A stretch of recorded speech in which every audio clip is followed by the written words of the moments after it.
নমস্কার, আমি পণ্ডিত অভিমন্যু শাস্ত্রী বলছি। আজকে আমরা শুক্র গ্রহের ব্যাপারে জানব।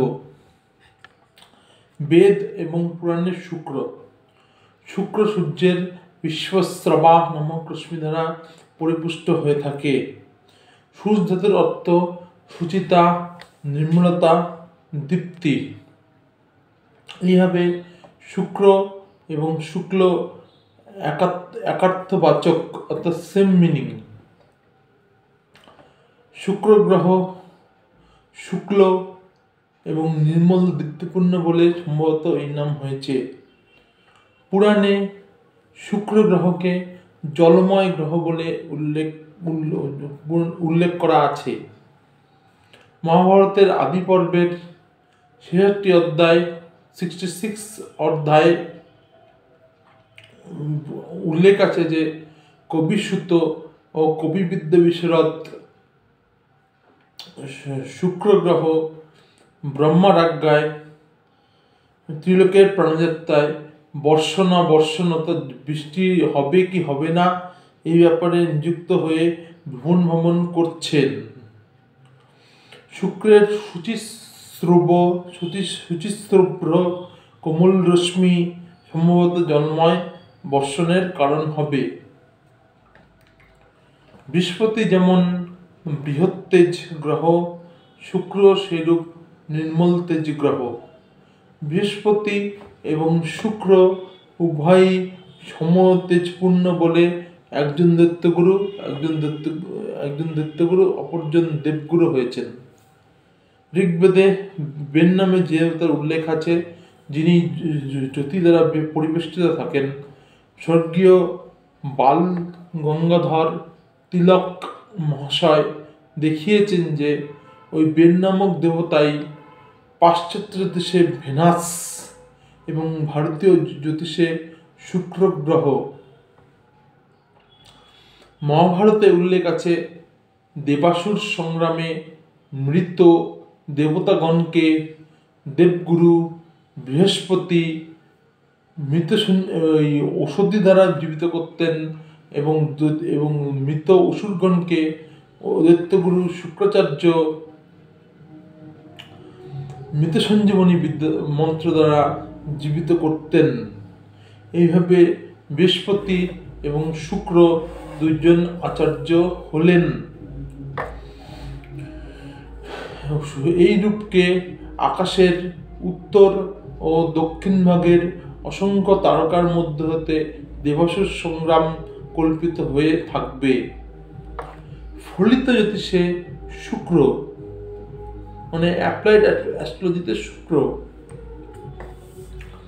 শুক্রের প্রভাব মানব হৃদয়ে না থাকলে মানব হৃদয় ঊষর মরুতে পরিণত হতো। বৃহস্পতি হচ্ছে জ্ঞানযোগী, শুক্র হচ্ছে কর্মযোগী। বৃহস্পতি আকাশতত্ত্বে, শুক্র জলতত্ত্বে আধিপত্য বিস্তার করে থাকে। বৃহস্পতির জ্ঞান সূক্ষ্ম আত্মাকে অবলম্বন করে তত্ত্ব বোঝায়। পক্ষান্তরে দৈত্যগুরু শুক্রাচার্যের জ্ঞান বাহ্যিক ইন্দ্রিয়কে অর্থাৎ স্থূলদেহকে আশ্রয় করে তত্ত্ব বোঝায়। বৃহস্পতির কাছে যেমন স্থূল বিষয়সমূহ সূক্ষ্ম রূপে প্রকাশ পায়, তেমনি শুক্রের কাছে ঠিক তদনুরূপ সূক্ষ্ম বিষয়সমূহ বাস্তব জ্ঞানে প্রকাশ পায়। বৃহস্পতি প্রভাবিত জাতকের অন্তরের মহান জ্ঞান ভাব সৌন্দর্যের মধ্যে প্রজ্ঞাচক্ষু উন্মীলন করে ভগবানের জ্ঞান তত্ত্বে অভিন্ন থেকে মহাকারণ্যরূপ দর্শন করে। পক্ষান্তরে শুক্র প্রভাবিত ব্যক্তিগণের দৃষ্টি হয় বাইরের চর্মচক্ষু। বৃহস্পতির দৃষ্টিতে অনুভূতিতে হয়। পক্ষান্তরে শুক্রের দৃষ্টি ইন্দ্রিয়গ্রাহ্য বিষয় হয়ে থাকে। বৃহস্পতির ধ্যানমৌন সুখানুভূতির ভাবসমূহকে শুক্র রস ও সৌন্দর্যের মধুচক্র রচনা করে নিরঞ্জনকেও রস পরিবেশন করে থাকে। শুক্রের কাছে নির্বাক জ্ঞানের আনন্দ নেই। এই নির্বাক জ্ঞান সুখ তাহার কাছে মরুভূমি। শুক্র চাহে বৃহস্পতি জ্ঞানের অনুভূতিকে ইন্দ্রিয়গ্রাহ্য পদার্থের ভিতরের রূপে, রসে, সৌন্দর্যে উপলব্ধি করতে। বৃহস্পতির জ্ঞানজ্যোতির ভিতরে স্বর্গের নন্দনকাননের সুখানুভূতির পরিচয় পাওয়া যায়।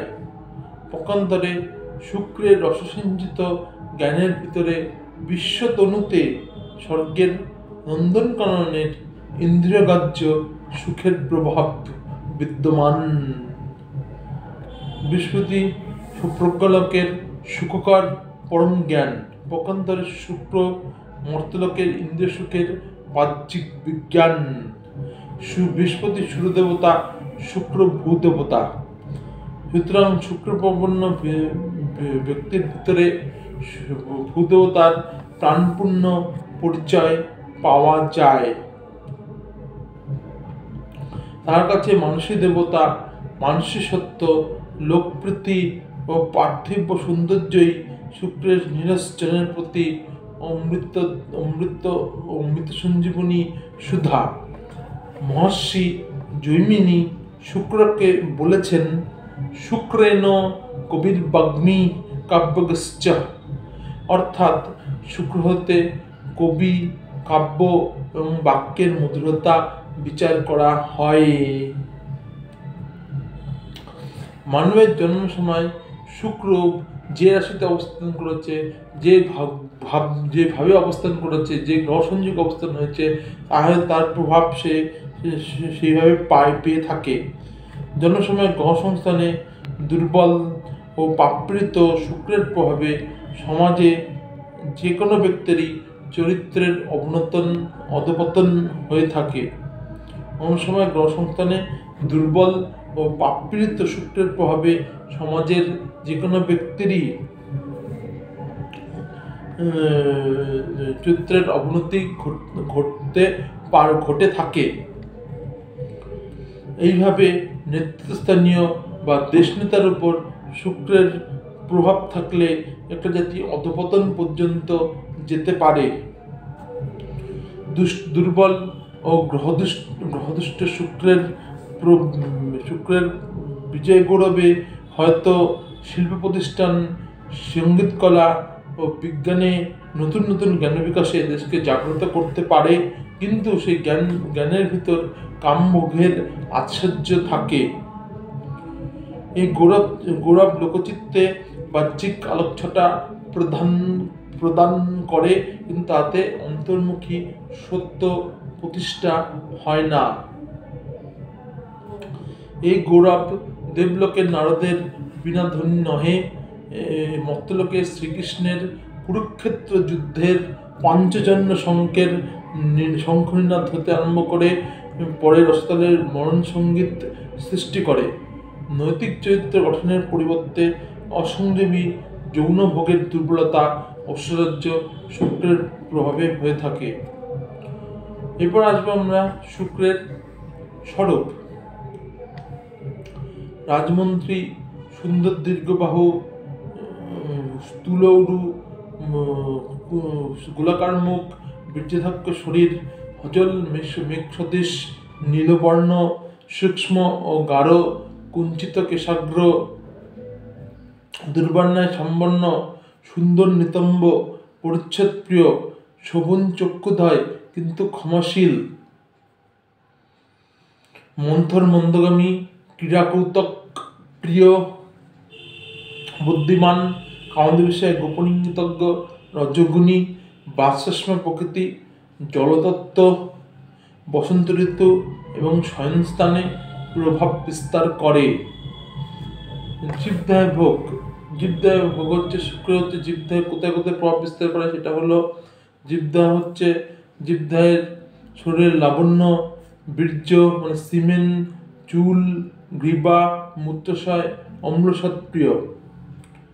শুক্রের ব্যাধি, শুক্র হতে যে ব্যাধিগুলো সূচিত হয় যাবতীয় যৌন ব্যাধি, উপদংশ, বহুমূত্র, গর্ভাশয় রোগ, প্রদর, শোথ। ধাতু, শুক্রের ধাতু হচ্ছে রৌপ্য অর্থাৎ রূপা ও হীরক অর্থাৎ হীরা। জাতি, শুক্র হচ্ছে ব্রাহ্মণ জাতি। বায়ু, বায়ু হচ্ছে শুক্রের অধিকার, যে বায়ু শরীরের নাভিতে আশ্রয় করে, নাভিকে নাভিস্থলে অবস্থান করে যাবতীয় নাড়িতে রসাদি সঞ্চালন করে থাকে, অর্থাৎ যে বায়ু নাভিস্থলে অবস্থান করে দেশের শরীরের সমস্ত যাবতীয় নাড়িতে রসাদি সঞ্চালন করে থাকে, অর্থাৎ সমন্বয় শুক্র প্রভাব বিস্তার করে, নাভিপদ্মে নয়। নাভিপদ্মের সাথে সমন্বয় শুক্রের প্রভাবে চালিত হয়। শুক্রের প্রভাব হচ্ছে জ্ঞান দত্ত। প্রকৃতি ধর্মে শুক্র, শুক্র অবস্থান ভেদে কবি, বৈজ্ঞানিক, যোগশাস্ত্রে অষ্টাশ্চর্য দানে মহাযোগী করতে পারে, পুনরায় চরিত্রহীন, ভোগী, কামুক, যোগবৃত্তি, বিশ্বা, ভ্রষ্টা করতে পারে। কিন্তু যে কোনো অবস্থায় থাকুক না কেন শুক্রের তাহার প্রকৃতিশীল ভাব প্রকাশ পাবে রজগুণের মত্ততার মধ্যে হতে। শুক্র হতে বিচার সংকেত, শুক্র হতে বিবাহ, বিবাহিত জীবনে দাম্পত্য প্রীতি, পত্নীর বাধ্যতা, দৈহিক সুখভোগ বিচার করা হয়। লগ্ন হতে সপ্তম ভাব ও ভাবপতি গ্রহ এবং শুক্র হতে বিবাহ, দাম্পত্য প্রীতি, বিবাহিত জীবন এবং স্ত্রীর বিচার করা হয়। শুক্র হতে সপ্তম ভাব ও ভাবপতি গ্রহ এবং লগ্ন হতে সপ্তম দশমপতি গ্রহ, সপ্তম পতির সহিত যুক্ত গ্রহ ও হচ্ছে সপ্তমস্ত গ্রহ বিবাহ কারক হয়। লগ্ন হতে দুস্থানগত অর্থাৎ ষষ্ঠ, অষ্টম ও দ্বাদশ স্থানে শুক্র থাকলে সাধারণত দাম্পত্য জীবনে অশান্তি দেখা দেয়। স্ত্রীলোকের লগ্ন বা চন্দ্রের দ্বিতীয় রাহুযুক্ত শুক্র অথবা মঙ্গলযুক্ত শুক্র থাকলে সেই স্ত্রীলোক ভ্রষ্ট হবে, মানে তার চরিত্রের অবনতি ঘটবে। রবি, চন্দ্র ও শুক্র লগ্ন হতে সপ্তম ভাবস্থ হলে সেই জাতক জাতিকা পিতৃকুল এবং শ্বশুরকুলের আত্মীয় স্বজনের সাথে অবৈধ প্রণয়ে লিপ্ত হবে। যোগদানে অষ্টৈশ্বর্য দানে শুক্র, শুক্র গ্রহযোগে অবস্থান ও বলবল ভেদে যেমন চরিত্রহীন, হীনবৃত্তি, পতিতবৃত্তি করতে পারে, ঠিক তেমনি বিজ্ঞান শাস্ত্রে, সাহিত্যে, সঙ্গীতে ও চিত্রকলায় ঐতিহ্য বৃদ্ধি করতে পারে। অন্যদিকে সর্বপ্রকারের শুভ শুক্র শনি ও বৃহস্পতির প্রভাবের মধ্যে হতে শুক্র স্তম্ভন করে যোগজ্ঞানের অষ্টৈশ্বর্য প্রধানান্তে মহাযোগী করতে পারে। বৃহস্পতি প্রভাবিত জাতক ধ্যানমৌন নির্বাক সাধক রূপে অন্তরের সর্ববিষয়ে প্রজ্ঞাচক্ষু দ্বারা দর্শন করতে পারে। পক্ষান্তরে শনি কঠোর শ্রম, ত্যাগ, তিতিক্ষা, বৈরাগ্য, দুঃখ এবং আত্মশাসনের মাধ্যমে সম্বিত জ্ঞান রাজ্যে পৌঁছে যাওয়ার বল দান করে। পূর্বে বর্ণিত বৃহস্পতি ও শনি গ্রহদ্বয়ের সহিত শুক্র নির্দোষ শুভ হলে জাতক সাধন পথে অষ্টৈশ্বর্যে মহাযোগী হতে পারে। ঐশ্বর্য এরপর আমরা জানব অষ্ট ঐশ্বর্য সাধনে শুক্র। অনিমা, মহিমা, গরিমা, লঘিমা, ঈশিত্ব, প্রাপ্তি, প্রকাম্য, ঈশিত্ব, বশিত্ব এই অষ্টসিদ্ধিরূপ ঐশ্বর্য শুক্র হতে বিচার করা হয়। প্রথমে আমরা জানব অনিমা সম্বন্ধে। অনিমা শব্দের উৎপত্তি হচ্ছে অনুযুক্ত ইমন, অনিমন শব্দ হতে। মানব সাধন বলে যে শক্তি দ্বারা ইচ্ছা করলে স্বীয় শক্তিকে ও স্বীয় শরীরকে অনুন্যায় সূক্ষ্ম শক্তিতে রূপান্তরিত করতে পারে, সেই সাধনার নাম হচ্ছে অনিমা। এরপর আমরা জানবো মহিমা সম্বন্ধে। মহৎযুক্ত ইমন শব্দ হতে মহিমা শব্দের উৎপত্তি। মানব সাধন শক্তি দ্বারা স্বীয় শক্তিকে আকাশের ন্যায় বৃহৎ এবং মহৎ করতে পারে এবং শরীরকে বৃহৎ তেজে পরিপূর্ণ করতে পারে, এই শক্তির নাম হচ্ছে মহিমা। গরিমা গুরু যুক্ত ইমন শব্দ হতে গরিমা শব্দের উৎপত্তি হয়েছে, যার অর্থ গুরুত্ব, গৌরব, গাম্ভীর্য। মানব সাধন বলে যে শক্তি অর্জন করে হালকা তুলাকে পর্বতের ন্যায় গম্ভীর করতে পারে, সেই শক্তির নাম হচ্ছে গরিমা। লঘিমা লঘু যুক্ত ইমন শব্দ হতে লঘিমা শব্দের উৎপত্তি।